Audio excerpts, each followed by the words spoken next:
Hey there, welcome to a slightly different episode of Dirty Linen. We are at the AO, the Australian Open. A lot of people think of this as a tennis tournament, but I think of it as a place to explore food.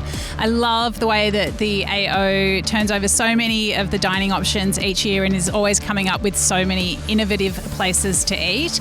We're going to explore together. We're going to see how they bring chefs and restaurants and food concepts from around the country and around the world to look after people who are here for some tennis but get hungry along the way. Let's get eating.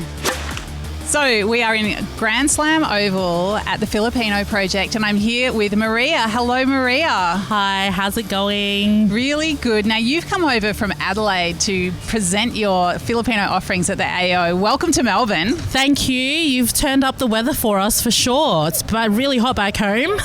Yeah, well, we do our best. Tell us what we can expect from the Filipino project here at the AO. So we're super lucky enough to bring Filipino flavours to the AO this year.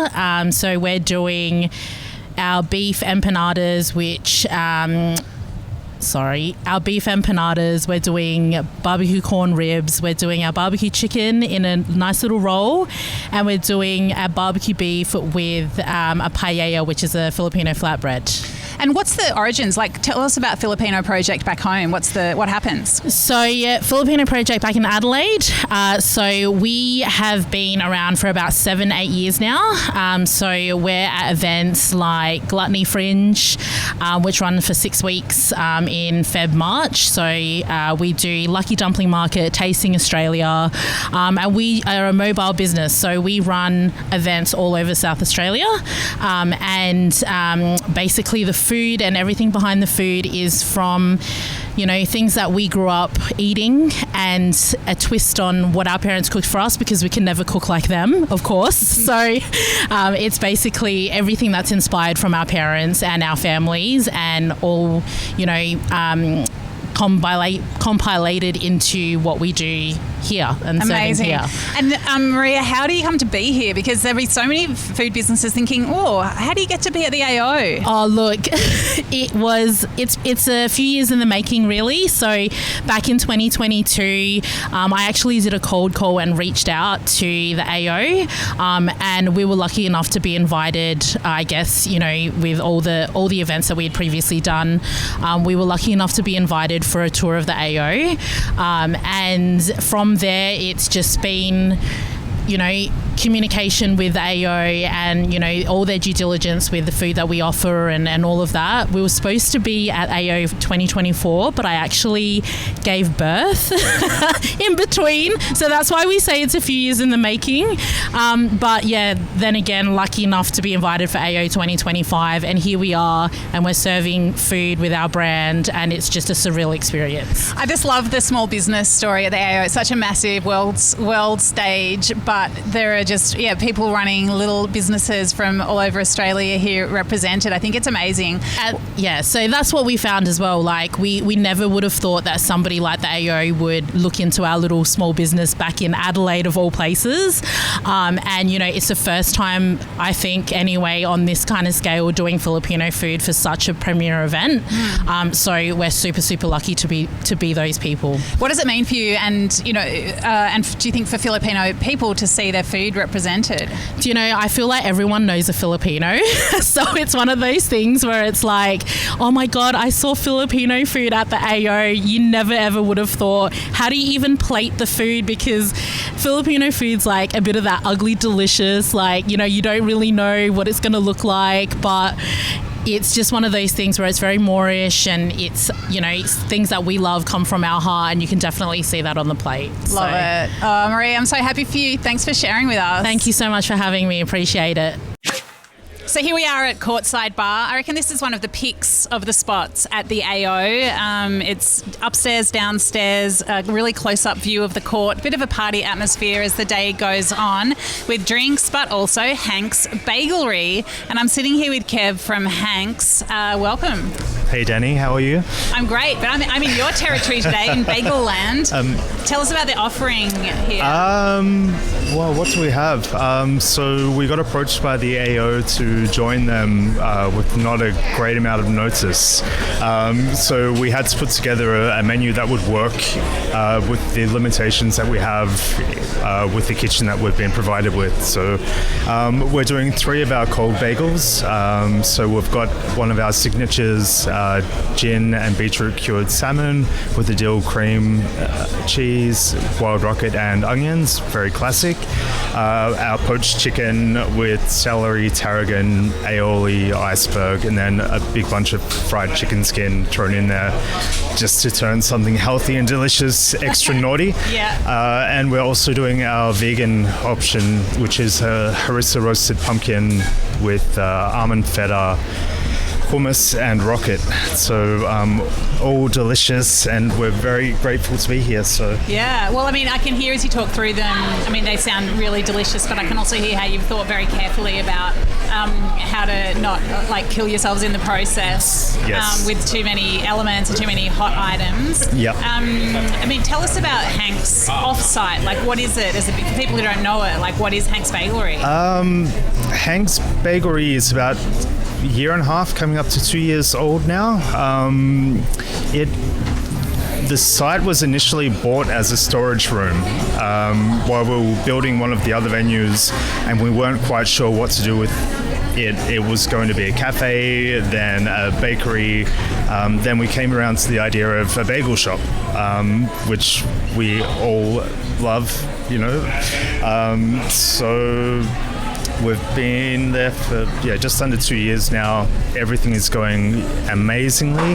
We're getting busier and busier every week, which is incredible. We have a strong focus on product, using amazing ingredients, giving people, a restaurant experience within 2 pieces of bread is our plan. We know, I love you putting it like that, because you've got experience, working at Donovan's and fine dining experience, all the classics. Yeah. I mean, what do you think it is about sandwiches and bagels? They really seem to be having such a peak moment. What's going on with that? As I said, we can have a lot of fun with the ingredients. Being from a fine dining background, we do focus on really taking care, using quality produce, and delivering that same kind of experience at a much lower price point.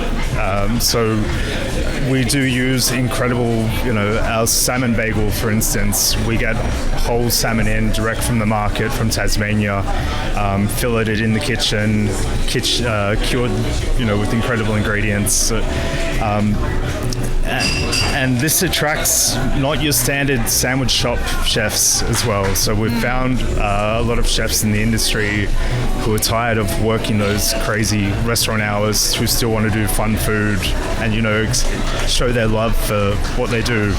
That really makes sense. Comes through. Yeah. And switching back to the AO, how do you feel about being here, about bringing the brand here? Is that big for you guys? It is incredible. If you had asked me that question, a year ago, I'd be like, not a chance. That would never ever happen. And it's such an amazing experience for us, and we're hoping to do it again next year within a bigger venue, so we can really bring all of our signature items. Yeah, I love that. Well, I'm sure that'll be good, but I feel like I just love this venue. You can hear people hitting the ball and the audience cheering for each point. I think this is a really special spot. So thanks for bringing Hanks here. Thank you. I found my way to the social quarter at the AO, which is the section, the very family-friendly section closest to Flinders Street Station and Federation Square. So this is the area that people enter and walk through to get to the tennis, but hopefully they also stop, because then they can go to the fantastic All Things Equal stand. I'm here with Jess from All Things Equal. Hello. Hi, Dani. Tell us about your stand and what All Things Equal is. All Things Equal is a hospitality-based social enterprise that exists to bridge the gap between people with disability and the wider community, and we do that through the creation of award wage employment in our cafe in Balaclava, but now at the absolutely iconic Australian Open.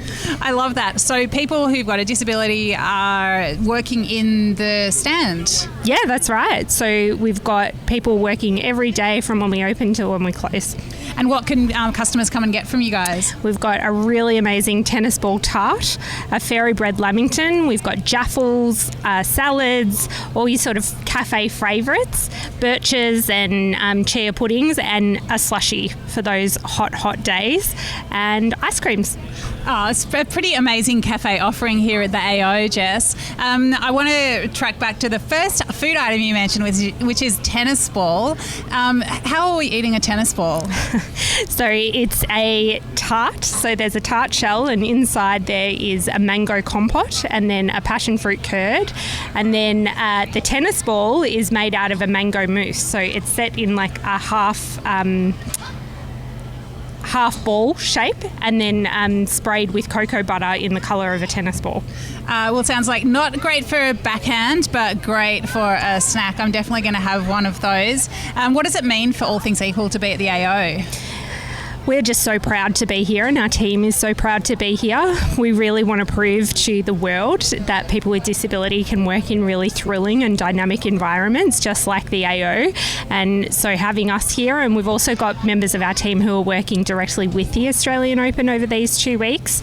And it's really proving that people with disability can work anywhere and be anywhere and just be a part of society. And from a customer point of view, what would you just hope someone experienced, and what idea would you like them to walk away with? We want people to come here and understand that we're a serious hospitality organisation, just like anyone else. You should come here and expect outstanding service, outstanding food, and an outstanding experience overall, and see that our team is just as capable and contributes just as much, and to be honest, shows up to work with a smile and confidence and motivation, which probably some of us could take into our everyday lives just like them. So that's what we want to see. Oh, I'm so excited to see you here, Jess. And I'm going to get me one of those tennis balls. Thanks for being with us. Amazing. Enjoy.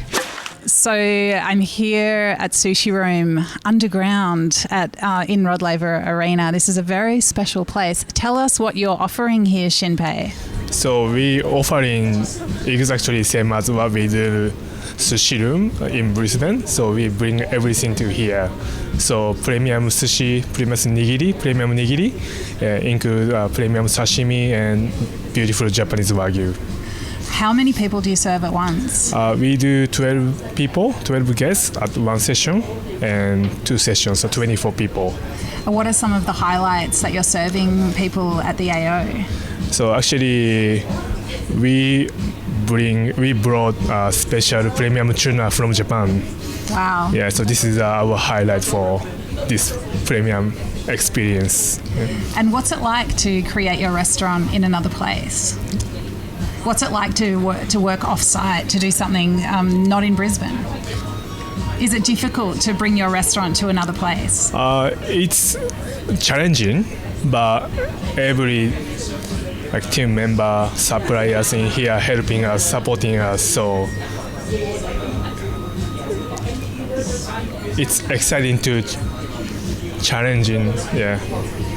It's an exciting challenge? Yes. Yeah. So what are some of the challenges?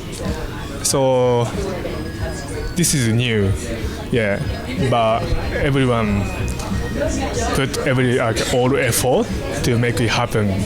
So we feel like lots of energy here. So that's all happy vibes. Yeah. So good. And what does it mean to you to be doing Sushi Room at the AO? So Sushi Room, we offer guests for experience, like Japanese experience. So we bring this experience to Australian Open to make sure all guests enjoying our dining experience. And do you like doing this? Yes, I love this job so much. Yeah. What do you love about being at the AO? this is a very special event and like a world-class event, and I'm very happy and very proud to be part of this event with Sushi Room team and Australian Open team. Yeah, so just happy, to be part of it. Yeah. Fantastic. That's great. Thank you. Thank you. So I found my way up to a new area at the AO called Top Court, and who do I come upon but the snack boss himself? That's me. Rashid. How are you? I'm good, Danny. Here we are. We're at Top Snack. And what happens at Top Snack? So Top Snack is a kitchen that we've built for this Top Court area. We have the tenders and fries. We've got this Popyrin chicken sub that we made with Alexei Popyrin. We've got the burritos. We've got cheeseburgers. We've got nacho fries, and you can chuck chicken on that as well. Basically everything that my 17-year-old loves. Right. Well, this is the Gen Z, I think, area. If I got my gens right. But Yeah. what's the vibe here? It's generation delicious. Yeah. So Love it's that. like everything is for everyone. It's just more comforting and fresh. I don't know. It's just everything. Our vibe is let's just make great food for everyone. Yeah, well, can't go wrong with that. Yeah. I mean, you've done everything. Like, obviously, food trucks is something that a lot of people know you for. But restaurants, events. What's it like for you to be bringing your thing to the AO? It's really great because the team is so supportive in any of my visions. So we just work together, and everything's kind of like, that we think that'll work, this will work, and so we kind of work it out on the fly. But then like being supported and being able to have Becky come in and do the branding with us, it's been really good. So Yeah, so good. And where do you sit the AO in Melbourne events? Oh, it's number one for anything sporting. It's so great. It's no brainer. Tennis is the best. And this Popyrin sub, tell me a little bit more about that. So me and Alexei had a chat before Christmas, and I was just talking to him about what do you like to eat? And he's like, I just eat grilled chicken. And I was like, what about when it's your day off? And he's like, that's when I eat fried chicken. So I was like, all right, well, let's make a little sandwich. And he's got, he loves pickles and he loves slaw. I was like, all right, let's just, I'll bring some ranch in, a little bit of snack spice, and we'll get it popping for you. I love it. Well, have fun at Top Court, Raf. Great to catch up. Thank you.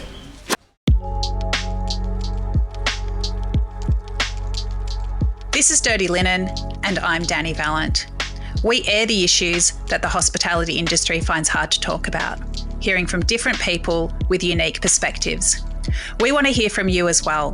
If you have something that needs to be said about a topic, get in touch so we can include your perspective.